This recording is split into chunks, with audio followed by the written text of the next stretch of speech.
ng mga nagbabagang balita. Dalawang motorsiklo nagsalpukan sa Milaor, Camarines Sur. 2 sugatan.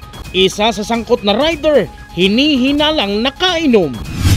Junior at senior high school graduates, maaari nang magtrabaho sa anumang ahensya ng pamahalaan. At RHU Minalabak, tinungo ang mga liblib na lugar para sa programang Puro Kalusugan.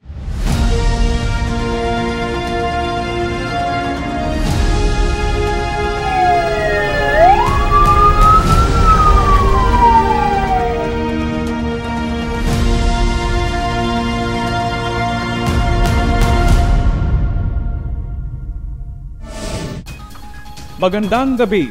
Narito ang mga may init na balita sa Camarines Sur. 2 motorcycle rider ang sugatan matapos magsalpukan sa kahabaan ng daang Maharlika Highway, Barangay Balagpag, Milaor, Camarines Sur, Huwebes ng gabi nitong May 15. Ayon sa paunang ulat ng Milaor Police, kakaliwas sana ang isang rider na patungong San Fernando nang masalpok ng isa pang motorsiklo patungo sa direksyon ng Naga City. Maswerteng minor injuries lang ang sinapit ng naturang mga rider. Naidala rin kaagad ang mga ito sa pagamutan. Iniimbestigahan pa ng kapulisan kung nakainom ang isa sa sangkot sa aksidente. Sa mga government employee dyan, abay nakuha nyo na ba ang mid-year bonus ninyo?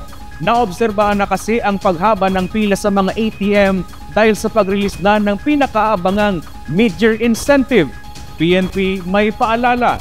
Narito ang ulat ni Eli Balbin. Inanunsyo na ng pamahalaang pandalawigan ng Camarines Sur sa pamumuno ni Governor Luigi Villafuerte ang pag-release ng mid-year bonus para sa mga kaswal at permanenteng empleyado nito. Ito ay bilang pagtugon sa Budget Circular No. 2017-2 ng Department of Budget and Management o DBM. Ang agarang pagbibigay ng mid-year bonus sa mga kawani ng pamahalaan ay bilang pagkilala sa dedikasyon at pagpapahalaga sa mga empleyado ng gobyerno. Inabutan ng CSN ang mala blockbuster na pila sa isang ATM na ito. Ayon kay Alan Labis, security guard ng isang bangko, akin si panang umaga, dagsana ang mga nagwi-withdraw sa kanila. Ang pila po ay umabot naman po ng siguro alas 9 ng gabi, medyo mahaba po yung pila. Kailan pa po ito nagsimula? Nagsimula po ito nung kahapon po. May 14 po.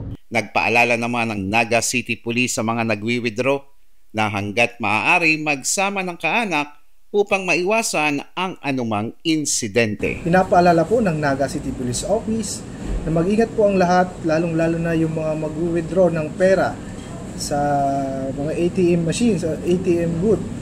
No? Mas maigi po na magsama po kayo ng kamag-anak o pinagkakatiwala ang pwedeng makasama sa pag-withdraw. Iwasan din yung mga isolated na ATM machine na medyo madilim yung lugar. Ano po? So mas maganda rin na doon kayo mag-withdraw sa maliwanag at marami pong tao. So salamat po and mag-ingat po lahat. Eli Balbin, CSN. Naobserbahan ng Commission on Elections sa COMELEC ang mataas na voter turnout ng mga kabataan nitong nakaraang halalan. Implikasyon nito, pinaliwanag ng COMELEC. Narito ang ulat ni John Amador. 80.26% ang voter turnout na nakuha ng COMELEC Naga sa mga botante nitong nagdaang eleksyon ayon sa statistics nila. Nung nakarang election po dito sa Naga City, ang total registered voter natin is 121,773.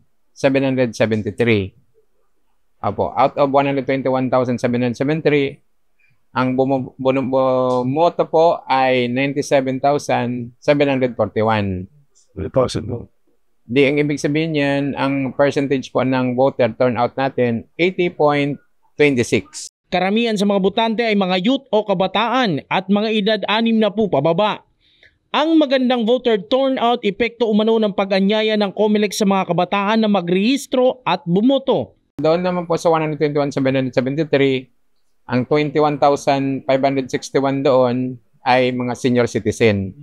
Kaya po more or less halos 100,000 po mga 60 years old pababa po ang majority ng ating mga botante. Kasi 21,000 lang doon ang senior citizen.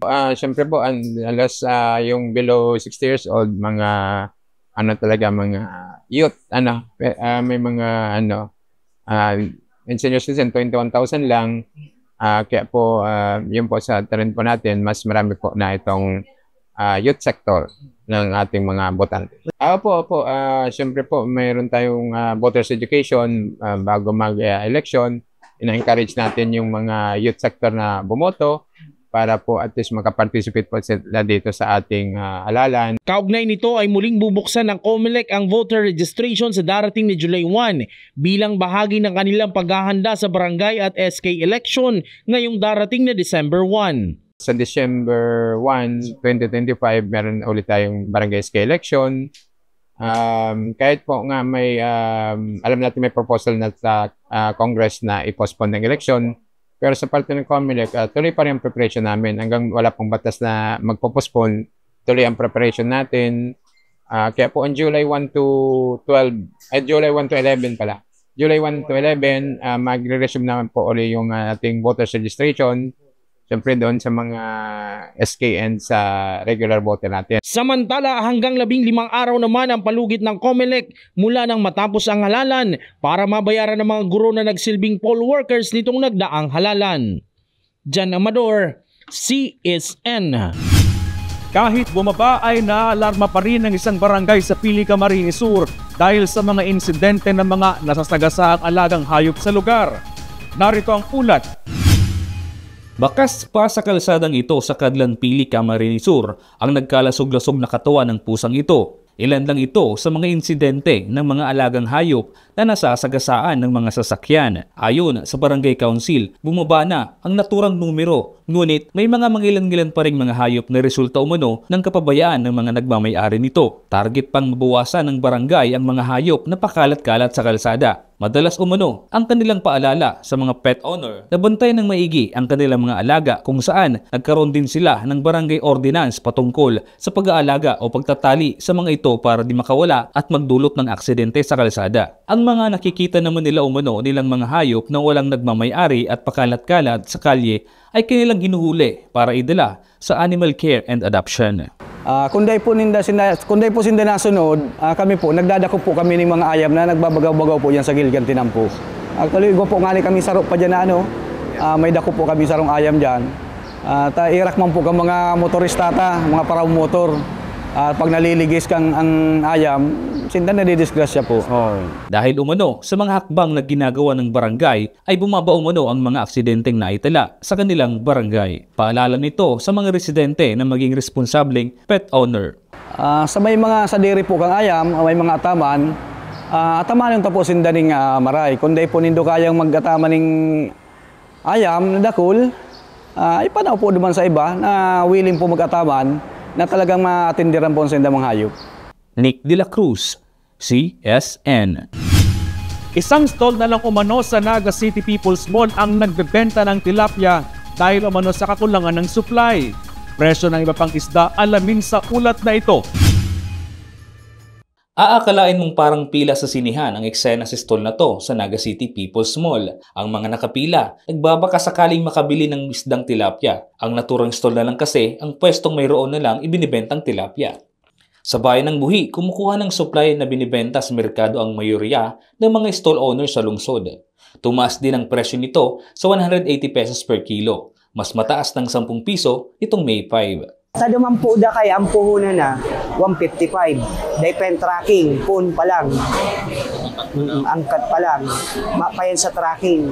Pero po kaya ning naman niya ng Buhi, kukulang-kulang na naman sinda. Nagsimula umano ang kakulangan ng supply ng tilapia na nabibili sa merkado pagkatapos ng eleksyon. May mga nagdi-deliver din umano ng tilapia mula sa ibang lugar gaya ng Batangas. Ngunit first come, first serve basis ang mga vendor. Ayon sa LGU Buhi, patuloy naman ang mga harvest ng mga aquaculture fisher folks sa lugar, ngunit halos sa Legazpi at Partida area ang delivery ng mga ito. Samantala, naglalaro naman sa 240 pesos per kilo ang presyo ng galunggong habang 260 pesos per kilo naman sa bangus, mas mataas ng 60 to 80 pesos per kilo sa pinakahuling monitoring ng merkado. Nick De La Cruz, CSN.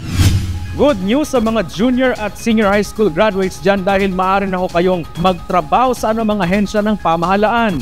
Base yan sa anunsyo ng Civil Service Commission o CSC. Kung paano alamin sa ulat ni Regine Bue.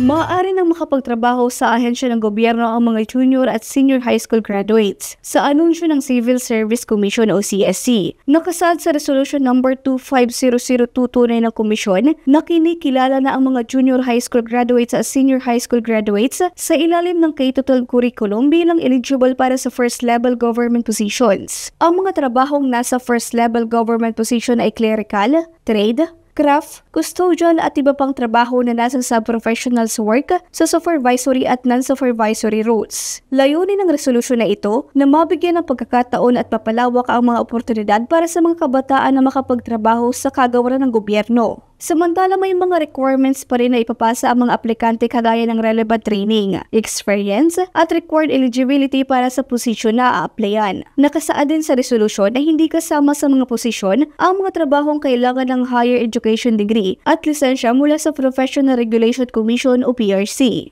Regine Bue, CSN. Umaabot na sa 1.6 milyon na mga Camarinense ang rehistrado sa Philippine Identification System ng Philippine Statistics Authority o PSA. Ahensya patuloy pa rin ang paghikayat sa publiko na magparehistro sa PhilSys. May ulat si Regine Bue.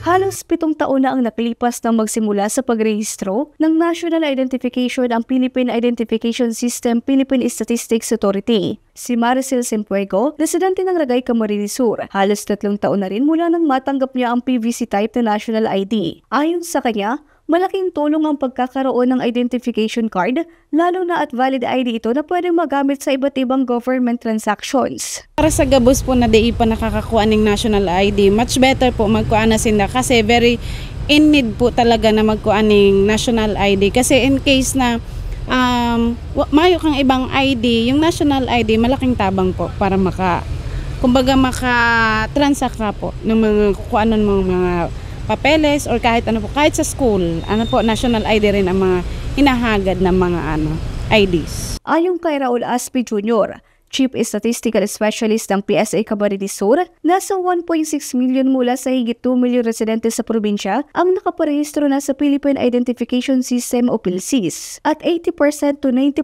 naman dito ang nakatanggap na ng PVC type o physical ID. Ang national ID sa pinaka-basic, pinaka-importanting identification that one Filipino can have.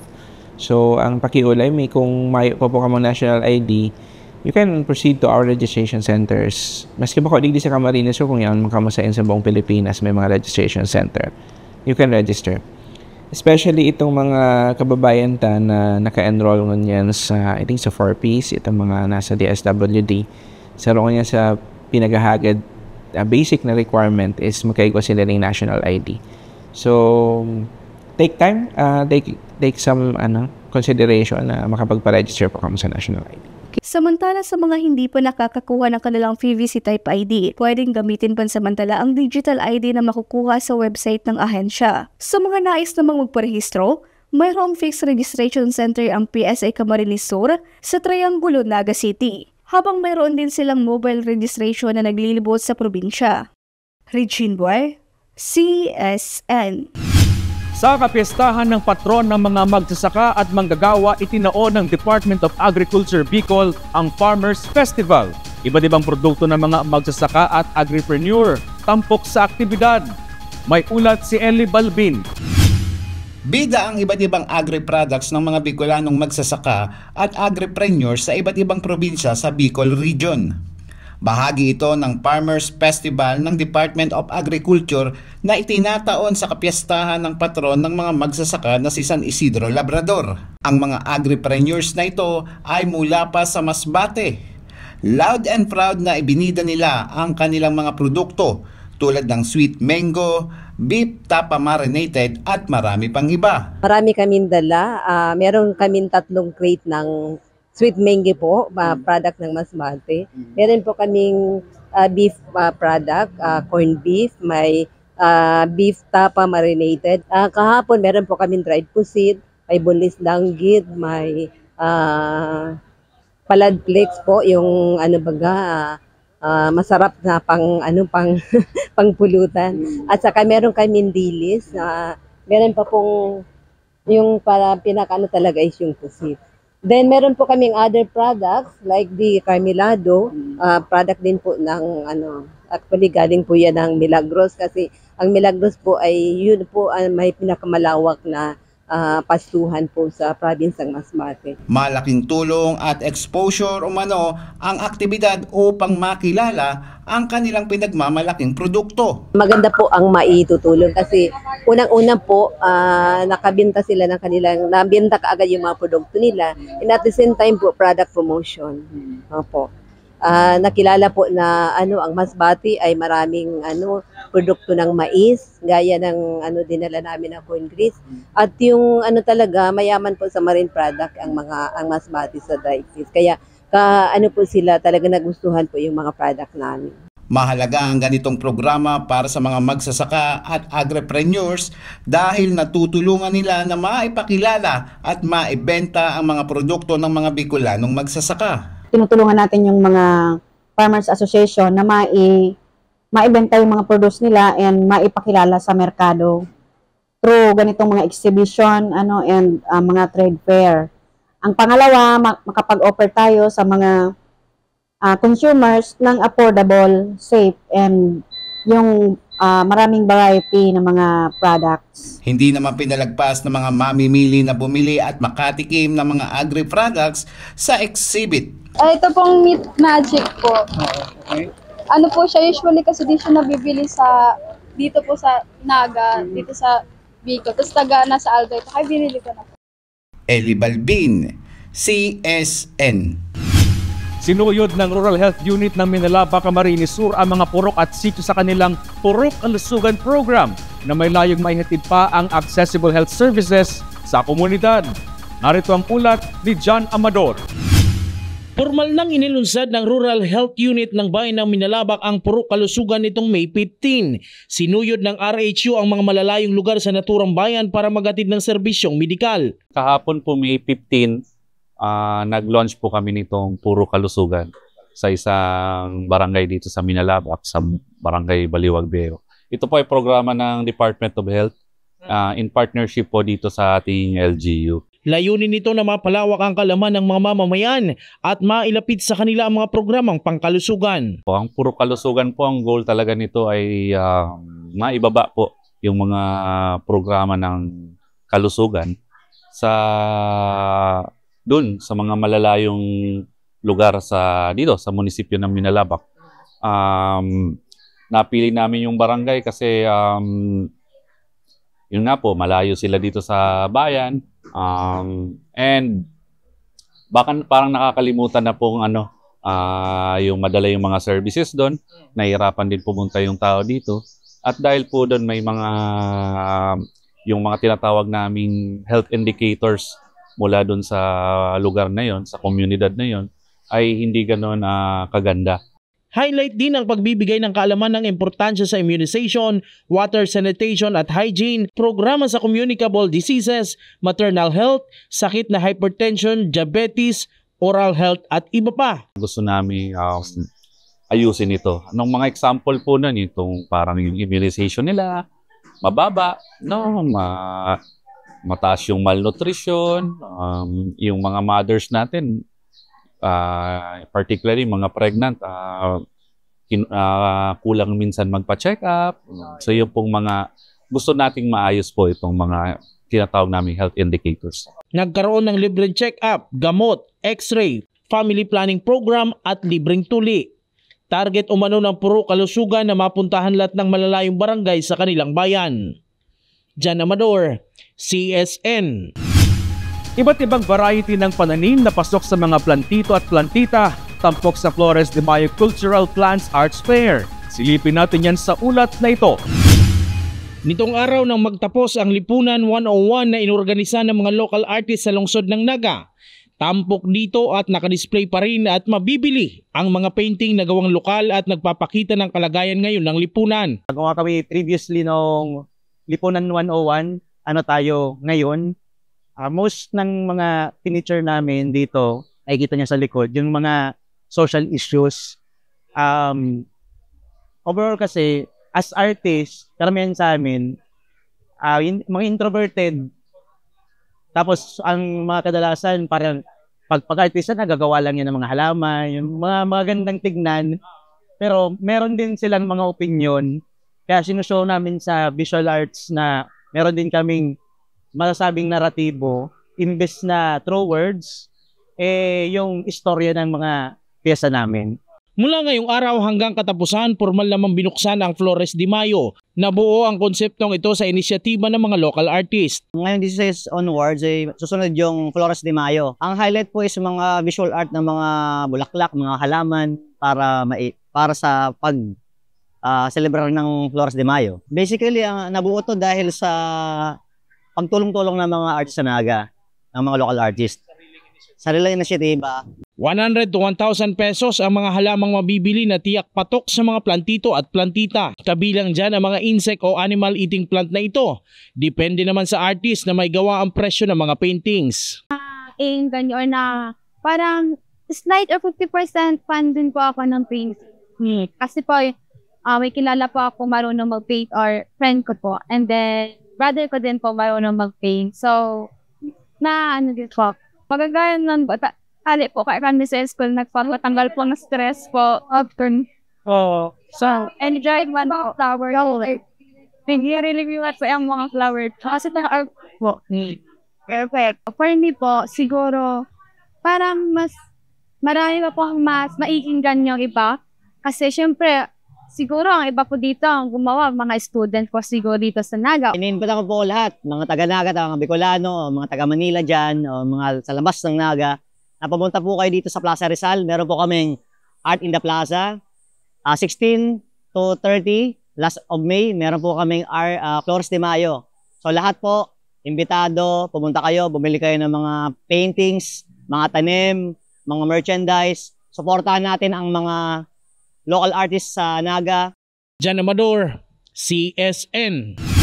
At yan ang mga mainit na balita ngayong araw sa Camarines Sur. Kami ang Kamsur News. Ako po si Chris Novello. Diyos mabanos sa pagtitiwala.